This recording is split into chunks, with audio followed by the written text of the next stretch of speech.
Une autre façon de visiter Capri est de faire le tour de l'île en bateau, ce qui permet d'admirer ses côtes rocheuses, un bloc de calcaire massif séparé de la péninsule de Sorrente lors d'un séisme survenu à l'âge de la pierre.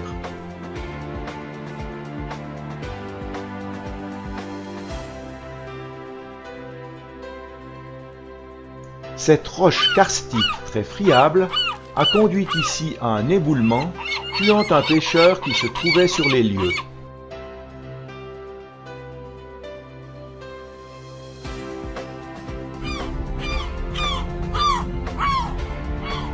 Mais la côte n'a pas partout cet aspect déchiqueté. Ici le rocher est lisse et tombe à pic dans la mer, ménageant quelques anfractuosités que les oiseaux ont eu tôt fait de coloniser. Dépassant la pointe est de l'île, nous quittons le golfe de Naples pour celui de Salerne. Sur la côte sud, il existe de nombreuses grottes plus ou moins profondes, moins célèbres que la Grotta Azzurra, qui elle se situe au nord de l'île. On a la Grotta Bianca, ainsi dénommée à cause des matières calcaires qui tapissent ses parois et des stalactites blanches qui pendent de son toit. Elle est relativement large et haute, mais peu profonde.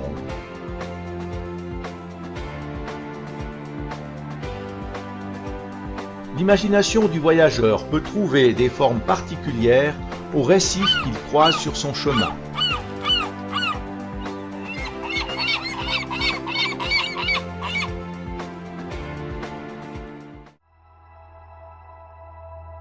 La villa Malaparte, du nom du premier propriétaire, fut construite en 1937 sur un promontoire rocheux au sud de l'île. C'est un parallélépipède de maçonnerie rouge entaillé par un monumental escalier en pyramide inversée conduisant au toit solarium. Elle domine la mer de 32 mètres. C'est là qu'en 1963 fut tourné le film de Jean-Luc Godard, Le Mépris, avec Brigitte Bardot et Michel Piccoli. Abandonnée en 1957 à la mort de Malaparte, elle subit dans les années 1980-1990 de coûteuses rénovations. Les îles Faraglioni de Capri sont l'autre carte postale de l'île. Ces trois pics rocheux sont le résultat d'un travail de plusieurs millénaires, de la pluie, du vent et de la mer. Celui du milieu, le plus célèbre, est percé d'un tunnel traversé très régulièrement par les embarcations de touristes. C'est le plus petit avec ses 80 mètres de haut. On y trouve une espèce particulière de lézard encore jamais observée ailleurs. Encore des anfractuosités. La localité de Capri avec ses maisons à l'ombre de la forêt, accrochées à la paroi rocheuse. À ses pieds, la Marina Piccola.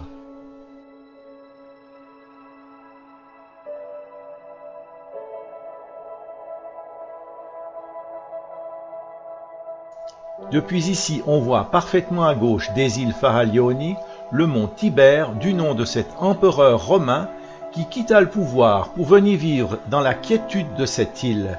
C'est à son extrémité est que se trouve l'une des 11 villas que se fit construire ce monarque, la Villa Giovis. Après avoir dépassé la Punta Ventroso, on aperçoit la Grotta Verde. Moins réputée que sa grande sœur la Grotta Azzurra, elle charme cependant le visiteur par la couleur émeraude de ses eaux, attribuée selon certains au mélange du bleu de l'eau et du jaune de ses parois rocheuses. Nombreux sont les nageurs qui font la traversée.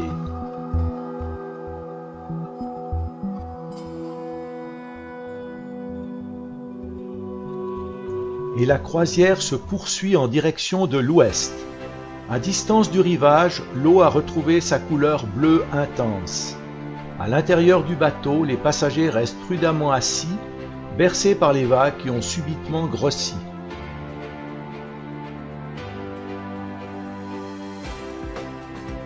Mais voilà déjà la Punta Carena, avec son phare, l'un des plus importants de la mer Tyrrhénienne, avec sa portée de 46 km. Il fut construit en 1867. L'endroit est réputé pour sa plage, la plus appréciée des habitants de l'île, mais aussi pour ses couchers de soleil féeriques qui hantent les nuits des photographes amateurs. Depuis ici, nous naviguons plein nord, laissant sur notre droite des falaises abruptes plongeant dans la mer qui a très rapidement 600 mètres de profondeur. Un dernier changement de cap vers l'est nous permet d'apercevoir au loin la péninsule de Sorrente.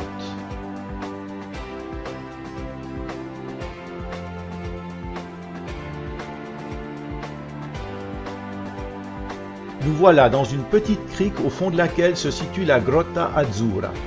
Cette dernière a une entrée si étroite et basse que seuls des bateaux construits exprès, très bas, peuvent pénétrer à l'intérieur. C'est pourquoi tant de monde attend de se faire transborder. Ce site est mondialement connu. À l'intérieur, tout est différent. Ambiance cathédrale, remplie des chants des bateliers. Les reflets bleus sont dus à un phénomène de réfraction de la lumière.